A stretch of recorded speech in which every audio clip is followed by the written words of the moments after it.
송은재TV 시작합니다. 오는 8일 열리는 국민의힘 전당대회에 윤석열 대통령이 참석을 합니다. 7년 만의 일이라고 합니다. 박근혜 전 대통령이 전당대회에 참석한 이후에 7년 만에 현직 대통령이 전당대회에 참석을 한다. 이게 이번 전당대회 결과에는 어떤 영향을 미칠까라는 얘기들이 많이 나오고 있습니다. 그러니까 윤석열 대통령이 3월 8일 전당대회 경기도 일산 킨텍스에서 열립니다. 대의원들을 비롯해서 10,000명이 모일 것이다. 지금 당에서는 굉장히 많은 준비를 하고 있습니다. 윤석열 대통령이 이미 지난 1월부터 이번 전당대회에 참석할 것이다 라는 걸 밝혀왔고, 지난 3일 공개적으로 공식적으로 대통령이 참석을 한다라는 걸 공개를 했습니다.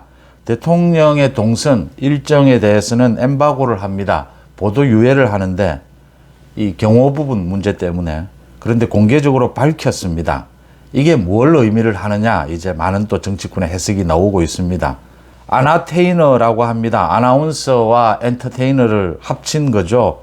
아나테이너, 굉장히 사회자를 그동안은 초선 의원들이 주로 맡아왔는데 이번에는 KBS 출신의 신영일 아나운서를 맡긴다. 당의 분위기, 당일 그 분위기, 현장 분위기를 후끈하게 달아오르게 만든다, 띄운다, 이런 이야기들입니다.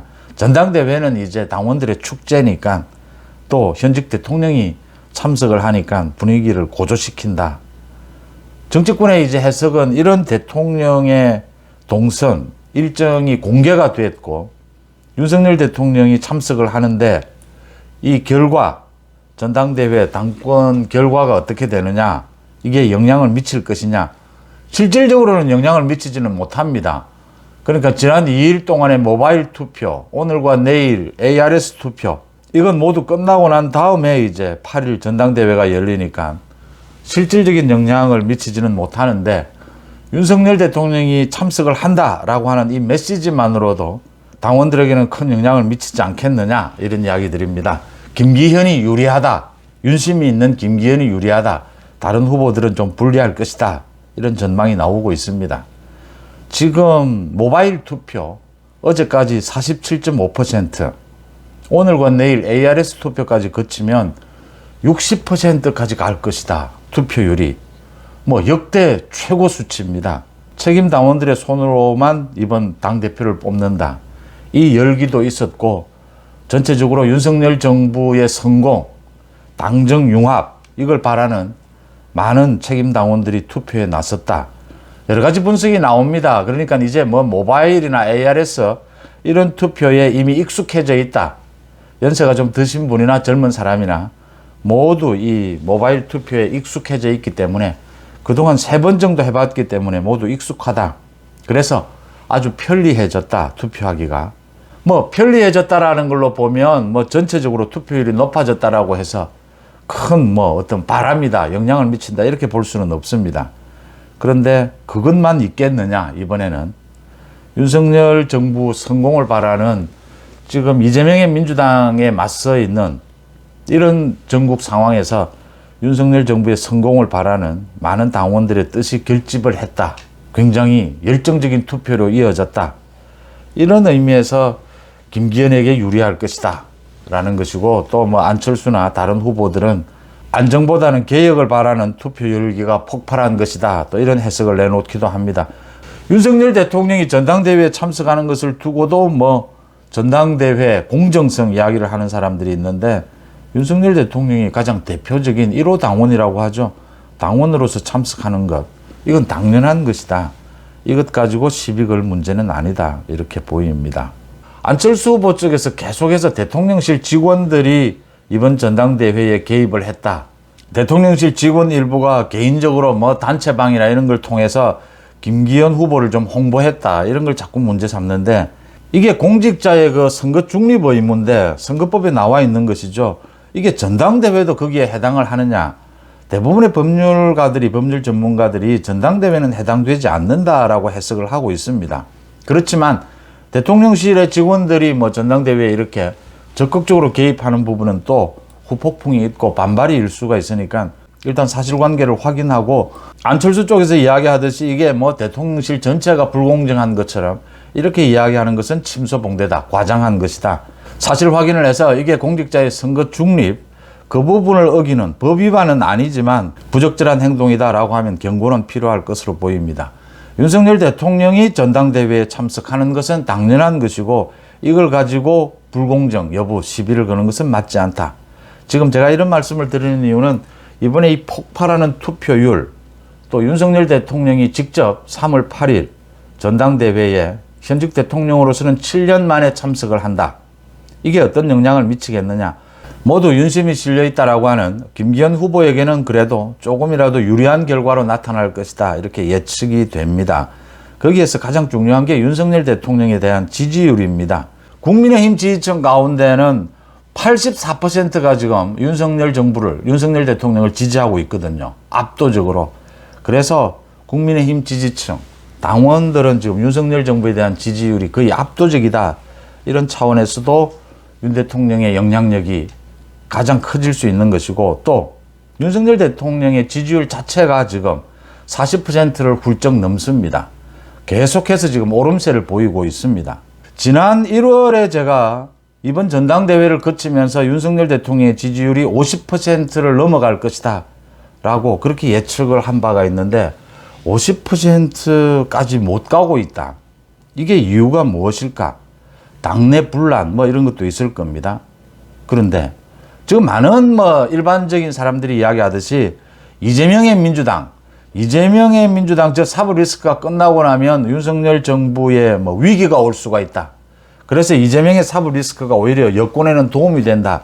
그런 부분도 일부 있겠지만 이제 민생 챙기기, 노동개혁 이 부분에 있어서 윤석열 대통령이 강력하게 추진하고 있고, 또 윤석열 대통령이 그동안 지난 정권에서 누구도 손대지 못했던, 고쳐야 한다라고 생각하면서도 고치지 못했던 것들, 노동 문제라든지 일본과의 관계, 대북 문제 이런 걸 과감하게 바로잡고 있기 때문에 이재명의 민주당 때문에 상대적으로 윤석열 정부의 지지율이 올라간다.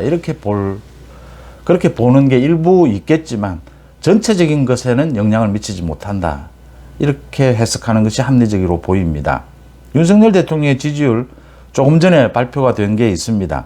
리얼미터입니다. 지난달 27일부터 이번 달 3일까지 닷새 동안 전국에 2006명을 대상으로 조사한 결과입니다. 이 윤석열 대통령에 대한 지지율을 말씀드리기 전에 이 리얼미터가 참 지금 여권에 대한 지지율에서는 좀 짭니다. 이게 지지율이 많이 나오질 않습니다. 이걸 보시면 됩니다. 정당 지지율, 국민의힘 지난주보다 2.1%포인트 올랐는데 44.3입니다.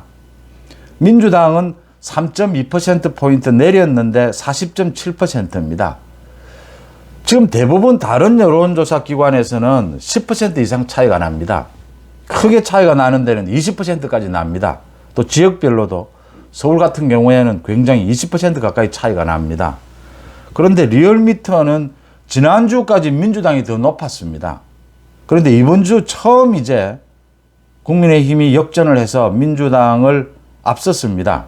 이렇게 현재 여권 지지율에 대해서는 좀 짜다라는 것을 전제로 하고 말씀을 드리겠습니다.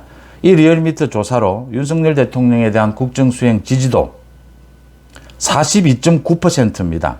지난주보다 2.5% 올랐습니다. 지금 3주 연속 계속 윤석열 대통령의 지지율이 오르고 있습니다. 리얼미터는 리얼미터대로의 또 이 흐름을 보면 되는 건데 지금 객관적으로는 50%에 육박해 갈 것이다. 이번 전당대회를 거치면서 50% 언저리로까지 윤석열 대통령의 지지율이 올라갈 것이다. 이렇게 예측을 해봅니다. 부정평가는 53.2%였습니다. 긍정평가는 2.5%포인트 올랐고 부정평가는 3.8%포인트 하락했습니다. 지금 이재명의 민주당의 지지율이 폭락을 하고 있는데 그 폭락한 민주당 지지에서 이탈한 많은 국민들이 중도층에 머물러가 있다. 국민의 힘으로 오지는 않고 있다. 모두가. 그래서 중도층이 넓어지고 있습니다. 그렇다라고 하더라도 리얼미터 이 수치는 좀 국민의힘과 윤석열 정부에 대해서 좀 짠 편이다 라는 걸 읽을 수가 있습니다. 그런 의미에서 이번 전당대회를 거치면서 윤석열 대통령에 대한 지지율이 50%에 육박할 것이다. 윤석열 대통령에 대한 지지율이 50%에 육박하고 있고, 또 국민의힘 지지층에서 84%가 윤석열 정부를 지지하고 있습니다. 이러면 현직 대통령의 영향력은 압도적일 수밖에 없습니다. 그런 현직 대통령이 전당대회에 직접 참석을 한다. 그런데 그 전당대회에서 1차 투표에서 과반 득표자가 없게 되면 이제 다시 넘어가게 됩니다. 결선 투표로. 또 토론회를 거치고 결선 투표를 하게 되는데, 김기현 후보입니다. 1차 투표에서 과반 득표를 할 수 있을 것이냐. 과반 득표를 할 수 있을 것이라는 수치도 많이 나오고 있고, 각 캠프마다 지금 조사하고 있는 분위기로도 그렇게 읽힙니다. 문제는 뭐 책임 당원들의 직접적인, 이 책임 당원들은 굉장히 정치적으로 잘 훈련되어 있기 때문에 이 여론조사 결과에 포착이 되지 않는 부분도 있을 것이다 라는 것을 예상을 하면, 마지막까지 기다려 봐야 하겠지만 1차에서 과반 득표를 하지 않겠느냐라는 예상이 우세해지고 있습니다. 많은 당원들이 지금 비판을 하고 있는 소위 이준석 패거리, 천하람을 비롯해서 이 이준석 패거리는 모두 이번에 낙선할 것이다, 탈락할 것이다.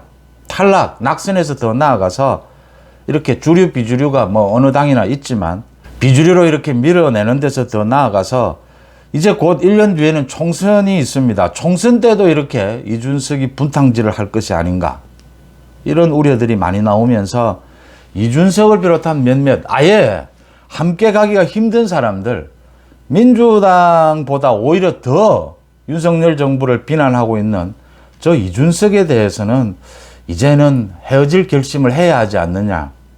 도대체 이준석과 이준석 패거리들이 국민의힘이 1년 뒤에 총선을 치르는데 조금이라도 무슨 도움이 될까라는 부분입니다. 제가 거듭 말씀드리지만 이 청년 정치, 국민의힘에 있어서의 청년 정치, 이 사람을 바꿔야 한다. 완전히 물갈이를 해야 한다.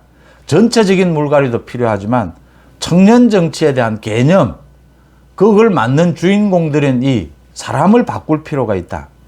그런 점에서 이준석은 이제는 헤어질 결심을 하는 것이 맞지 않느냐라는 이야기들이 커지고 있고 또 설득력을 얻고 있습니다. 윤심이 어디에 있느냐, 뭐 친윤이냐, 비윤, 반윤이냐 이런 경쟁을 이어왔습니다. 이제는 투표, 오늘 내일 ARS 투표로 마무리가 됩니다.